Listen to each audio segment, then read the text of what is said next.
भगवान कहाँ रहते हैं? जैसे समुद्र के हर बूंद में नमक समाया है, ऐसे सृष्टि के शरीर के कण कण में परमात्मा समाया हुआ है। ईश्वर की व्यापकता एक जगह नहीं है कि आप कहें कि हृदय में भगवान है। हृदय तो एक छोटा सा पार्ट है ना शरीर का। दिल कितना बड़ा होता है, इतना सा। बाकी शरीर नख से लेकर के सिर तक, नख सिख, शरीर के प्रत्येक कण में, ब्रह्मांड के प्रत्येक कण में ईश्वर की व्यापकता उतनी ही है। जैसे भारत के तरफ समुद्र है और अमेरिका की तरफ समुद्र है, तो भारत के तरफ के समुद्र का पानी पी लो या अमेरिका के तरफ के समुद्र का पानी पी लो, दोनों का स्वाद खारा है। ऐसा नहीं कि यहां नमक ज्यादा है तो वहां नमक कम है, या वहां नमक ज्यादा है तो यहां कम है। ऐसा नहीं, नमक की व्यापकता समान है। बोलो हाँ। उसी तरह आपके भीतर, मेरे भीतर, चिड़िया के भीतर, पशु के भीतर, पक्षी के भीतर ईश्वर की व्यापकता समान है। भगवान सब जगह समान रूप से पाए जाते हैं। इसलिए परमात्मा को एक जगह नहीं, सब जगह देखना चाहिए। हर रूप में ईश्वर ही समाये हैं। यहां तक कि मृत्यु भी ईश्वर का रूप है। मृत्यु भी किसका रूप है? ईश्वर का। और जीवन भी ईश्वर का रूप है। तो भगवान सच्चिदानंद स्वरूप हैं, प्रकाश स्वरूप और आनंद के सागर हैं। आनंद, जहां आनंद की प्रधानता हो वो सत्व गुण है। जहां हंसी मजाक हो और जहां चंचलता हो वो रजोगुण है, और जहां आलस्य हो वो तमोगुण है। इसका मतलब ये हुआ कि भगवान सदा सत्वगुण प्रधान है। क्योंकि भगवान में क्या है? भगवान में विशेष रूप से क्या है? प्रसन्नता। आपके अंदर क्या है? प्रसन्नता है। अच्छा ये बताओ, आप खुश ज्यादा रहते हो कि दुखी ज्यादा रहते हो? मैया जा रही हो मेरी माँ? बैठ जाओ मेरी माँ, शांति से बैठो और चुप रहो, शोर शराबा ना करो। वो पीले हो गए 56। जब वो लड़कर मर रहा था उस समय कृष्ण वहीं खड़े थे। आपने कहा भगवान ने कुछ किया क्यों नहीं? कैसे करते? वो गांधारी माता के श्राप का सम्मान कर रहे थे। श्राप लग गया ना। होनी को ईश्वर भी कैसे बदले? फिर तो सबकी होनी बदलते रहे भगवान, फिर सृष्टि चल ही ना पाए। बोलो हाँ। इसलिए परमात्मा मजबूर रहते हैं।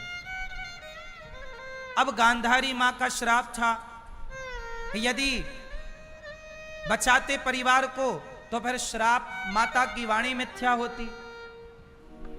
फिर पतिव्रता नारी थी गांधारी, तो फिर पतिव्रता नारी का सम्मान भगवान नहीं करेंगे तो फिर कौन करेगा? तो अब मैं आपको केवल ये बात कोड कर रहा हूं, समझाने की कोशिश कर रहा हूं कि आप ये देखो कि जब 56 करोड़ यदुवंशी आपस में लड़कर मर रहे थे, उस समय कृष्ण वहीं खड़े थे और भगवान मुस्कुरा रहे थे। अब आपसे सवाल है कि जब आपस में बच्चे लड़ रहे थे तो भगवान मुस्कुरा क्यों रहे थे? आपके जीवन में जरा सा हादसा हो जाए, जरा सी मुसीबत आ जाए तो आप रो रो के परेशान हो जाते हैं। पर भगवान का पूरा परिवार समाप्त होने की स्थिति पर है और भगवान मुस्कुरा रहे हैं। क्यों? आप जरा उत्तर दो कि कृष्ण क्यों मुस्कुरा रहे हैं? इसलिए तो वो भगवान हैं, इसलिए तो वो भगवान हैं। कि जो हर परिस्थिति में, वो हर परिस्थिति में सम रहते हैं। श्री कृष्ण हर परिस्थिति में हैप्पी रहते हैं, प्रसन्न रहते हैं। और आप लोग हर घंटे बदलते हो, आपका मूड, आपके विचार हर घंटे बदलता है, हाँ या ना? और भगवान हर समय एक प्रसन्न मुद्रा में रहते हैं। लेकिन उसी महाभारत में अर्जुन का बेटा मारा गया।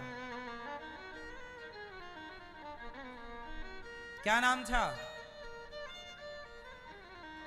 बोलो। अभिमन्यु। जब भगवान अर्जुन को बचा सकते थे तो अभिमन्यु को भी तो बचा सकते थे। सवाल खड़ा है ना? क्यों मैया? जो भगवान अर्जुन को बचा सकते हैं महाभारत में, पांचों पांडवों को बचा सकते हैं महाभारत में, क्या वो अभिमन्यु को नहीं बचा सकते थे?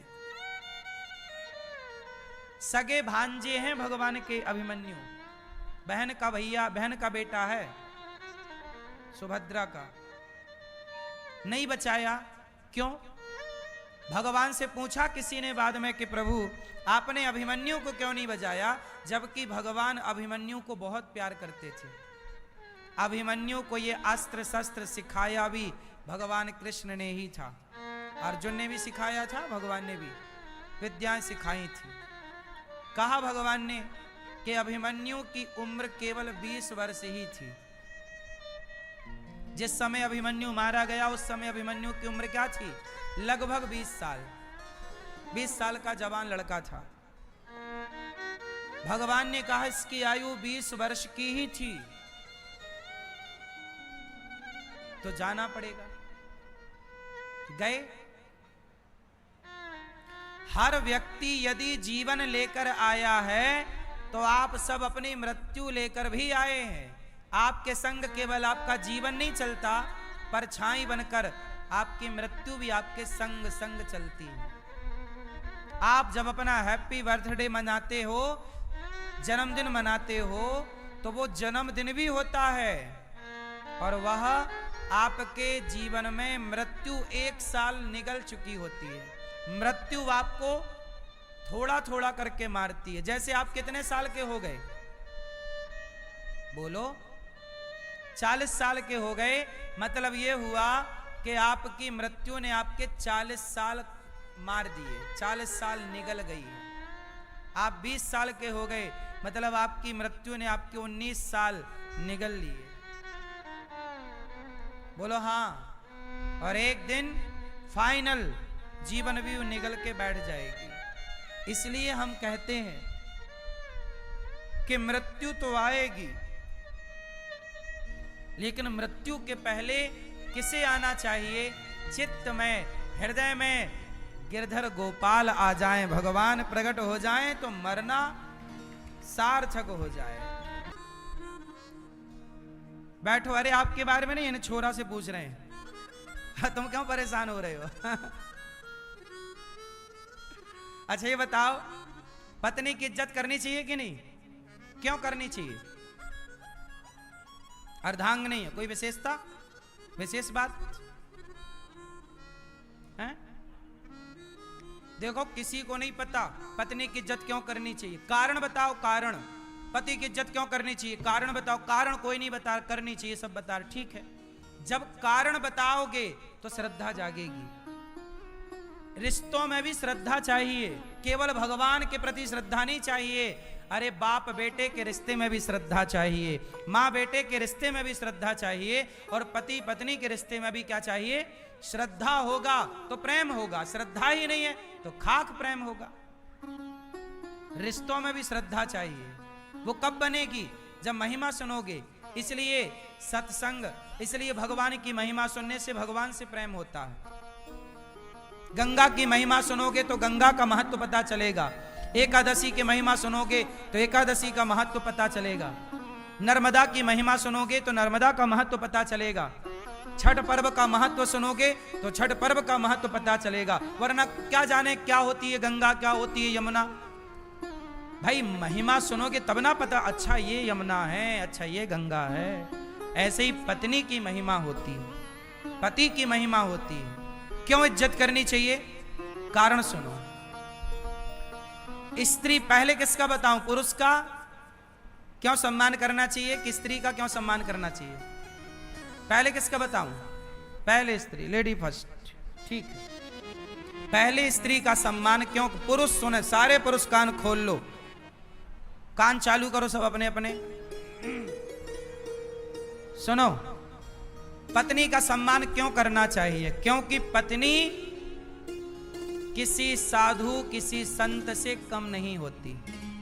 जितना त्याग भारत के एक सन्यासी के भीतर होता है, जब भारत का कोई व्यक्ति, भारत का कोई ब्राह्मण सन्यासी बनता है, तो सन्यासी जब वो बनता है तो अपना बाप, अपनी माँ, अपना भाई, अपना परिवार सबको छोड़ता है। सन्यासी जब बनता है तो अपना नाम, अपना गोत्र छोड़ता है, अपना ही वो पिंडदान कर देता है। अपना क्या कर देता है? स्वयं का पिंडदान करता है और फिर क्या बनता है? सन्यासी। यही सन्यासी का विधान है। तो जो त्याग एक सन्यासी करता है, वो त्याग सहज में एक स्त्री करती है।